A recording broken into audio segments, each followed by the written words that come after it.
एहराम बांधने का तरीका तो मालूम ही होगा ना आपको कि आदमी वजू अच्छा करके गुस्ल करे, और गुस्ल नहीं कर सकता तो कोई अर्थ के भाई गुस्ल गुस्ल नजाफत है, सुथराई का गुस्ल है, सफाई का गुस्ल है।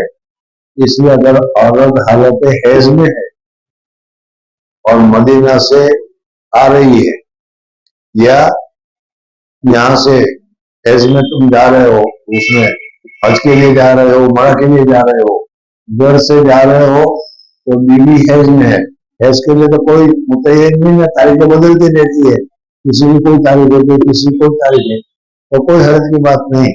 औरत हालत हैज में भी गुस्ल कर ले, इसलिए कि ये गुस्ल नजाफत है, तहारत नहीं है। गुस्ल कर ले, गुस्ल करने के बाद अब हैज की वजह से वो नमाज तो नहीं पड़ेगी, लेकिन हम लोग एहराम बांधने वाले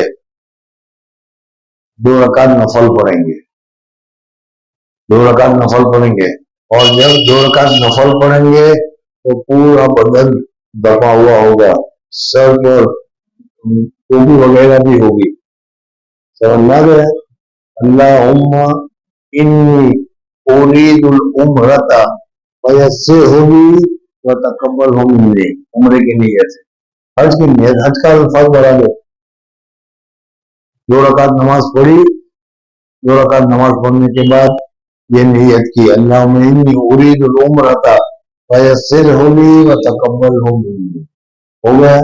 फिर इसके बाद अगर तुम अपने लिए उम्रा कर रहे हो तो अपना नाम, अपने लिए उम्रा नहीं कर रहे हो, किसी दूसरे के लिए कर रहे हो, तो उसका एक मरतबा नाम लेना होगा जिसकी तरफ से तुम उम्रा कर रहे हो। समझ में आया नहीं? अल्लाहुम्मा इन्नी उरीदुल उम्रता मिन अबी फुला बिन फुला, लब्बैक अल्लाहुम्मा लब्बैक। और फिर उसके बाद एक मरतबा पढ़ो, लब्बैक अल्लाहुम्मा लब्बैक, लब्बैक ला शरीका लक लब्बैक, इन्नल हम्द वन निअमत लक वल मुल्क ला शरीका लक। बस इतना पढ़ दिया, अल्लाह अकबर कहने से तकबीर तहरीमा हो गया और तुम नमाज में शरीक हो गए।